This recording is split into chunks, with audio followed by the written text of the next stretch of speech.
നമസ്കാരം. ഈ ഒറ്റ ഇന്നിംഗ്സ് സഞ്ജു വി സാംസണിന്റെ തലവര മാറ്റുമോ? ദുലീപ് ട്രോഫി ടൂർണമെന്റിലെ രണ്ടാം മത്സരത്തിൽ സഞ്ജു കരുത്ത് കാട്ടി.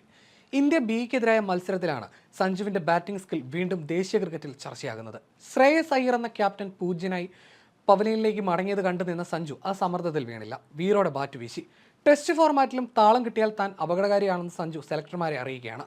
83 പന്തിൽ 89 റൺസ്, അതിൽ 10 ഫോറും 3 സിക്സറും. കേരളത്തിന്റെ സഞ്ജു പുറത്താകാതെ ബാറ്റ് ചെയ്യുകയാണ്. ഇന്ത്യ ഡിക്ക് ഈ മത്സരത്തിൽ മികച്ച തുടക്കമാണ് കിട്ടിയത്. ദേവദത്ത് പടിക്കലും ശ്രീകർ ഭരത്തും മികച്ച തുടക്കം നൽകി. 50 റൺസ് എടുത്ത് ദേവദത്ത് പടിക്കൽ പുറത്തായി. പിന്നീട് 52 റൺസിൽ ഭരത്തും വീണു. റിക്കി ഭോയിയും 56 റൺസ് എടുത്തു. എന്നാൽ നിഷാന്ത് സിന്ധുവും ശ്രേയസ് അയ്യറും അതിവേഗം മടങ്ങിയപ്പോൾ ഇന്ത്യ ഡി പ്രതിസന്ധിയിലായി. സ്കോർ 5-ന് 216 എന്ന അവസ്ഥയിലായി. എന്നാൽ 6-ാം വിക്കറ്റിൽ സർനേഷ് ജെയിനെ കൂട്ടുപിടിച്ച് സഞ്ജു പോരാട്ടത്തിനിറങ്ങി. 90 റൺസ് ഈ കൂട്ടുകെട്ട് നേടി. 56 പന്തിൽ 26 റൺസ് എടുത്ത ജെയിൻ മികച്ച പിന്തുണയാണ് സഞ്ജുവിന് നൽകിയത്.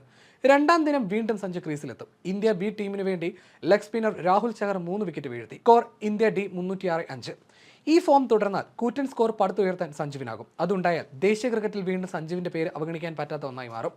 83 പന്തിൽ 89 റൺസ് എടുത്ത സഞ്ജു പുറത്താകാതെ നിൽക്കുകയാണ്. ദുലീപ് ട്രോഫിയിലെ സഞ്ജുവിന്റെ ആദ്യ അർദ്ധ സെഞ്ചുറിയാണിത്. മുകേഷ് കുമാറും മോഹിത് ആവസ്ഥയും നിതീഷ് കുമാർ റെഡ്ഡിയും നവദീപ് സൈനിയും രാഹുൽ ചവറും വാഷിംഗ്ടൺ സുന്ദറും അടങ്ങുന്ന ലോകോത്തര ബൗളർമാരാണ് ഇന്ത്യ ബി ടീമിലുള്ളത്. ഈ ബൗളിംഗ് നിരക്കെതിരെയാണ് സഞ്ജുവിന്റെ മികവെന്നതാണ് ശ്രദ്ധേയം. സഞ്ജുവിന്റെ മികവിൽ കൂറ്റൻ സ്കോറാണ് ഇന്ത്യ ഡി ലക്ഷ്യമിടുന്നത്. ആദ്യ 2 കളികളിലും ഇന്ത്യ ഡി തോറ്റിരുന്നു. ഇതിൽ ആദ്യ കളിയിൽ സഞ്ജുവിനെ ടീമിലെടുത്തില്ല.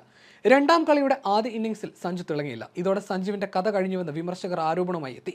രണ്ടാം ഇന്നിംഗ്സിൽ 40 റൺസ് എടുത്ത സഞ്ജു തന്റെ ക്ലാസ് കാട്ടിക്കൊടുത്തു. ആ ഫോമാണ് ഈ മത്സരത്തിലേക്കും സഞ്ജു കൊണ്ടുവന്നത്. ആദ്യ ദിനം കൂറ്റൻ അർദ്ധ സെഞ്ചുറി നേടിയ സഞ്ജുവിന് ഈ മികവ് തുടരാനാകുമോ എന്നതാണ് ഇനി നിർണായകം. ഇതോടെ ബംഗ്ലാദേശിനെതിരായ 2020 അടക്കം സഞ്ജുവിനെ ശക്തമായി പരിഗണിക്കേണ്ട അവസ്ഥയും വരികയാണ്. എന്നാൽ മുന്നോട്ട് പോകാൻ സഞ്ജുവിന് ഈ സ്കോർ സെഞ്ചുറിക്ക് അപ്പുറത്തേക്ക് എത്തിക്കേണ്ടതുണ്ടെന്നതാണ് വസ്തുത.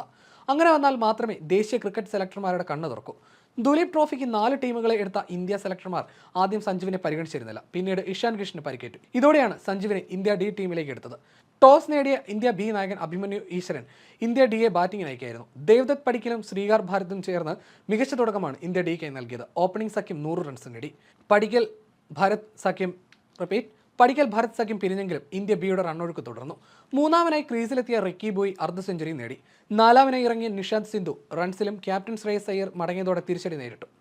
എന്നാൽ 6-മനായി ക്രീസിലെത്തിയ സഞ്ജു സാംസൺ ഏകദിന ശൈലിയിൽ ബാറ്റ് വീശി. 6-ാം വിക്കറ്റിൽ സർനേഷ് ജെയിനുമായി ചേർന്ന് പിരിയാതെ ആദ്യ ദിനം അവസാനിപ്പിച്ചു. 83 പന്തിൽ 10 ഫോറും 3 സിക്സറും സഹിതമാണ് സഞ്ജു വെടിക്കെട്ട് പ്രകടനം നടത്തിയത്. ഇന്ന് നടന്ന മറ്റൊരു 3-ാം റൗണ്ട് പോരാട്ടത്തിൽ ഇന്ത്യ സിക്കെതിരെ ഇന്ത്യ എ ആദ്യ ദിനം സ്റ്റംപ് എടുക്കുമ്പോൾ 224-7 എന്ന നിലയിലാണ്. ശാശ്വത് റാവത്തിന്റെ സെഞ്ചുറി കരുത്തിലാണ് ഭേദപ്പെട്ട സ്കോർ പടുത്തുയർത്തിയത്. 44 റൺസ് എടുത്ത ഷംസ് മുലാനിയാണ് ഇന്ത്യ എക്കായി ബാറ്റിംഗിൽ തിളങ്ങിയ മറ്റൊരു താരം.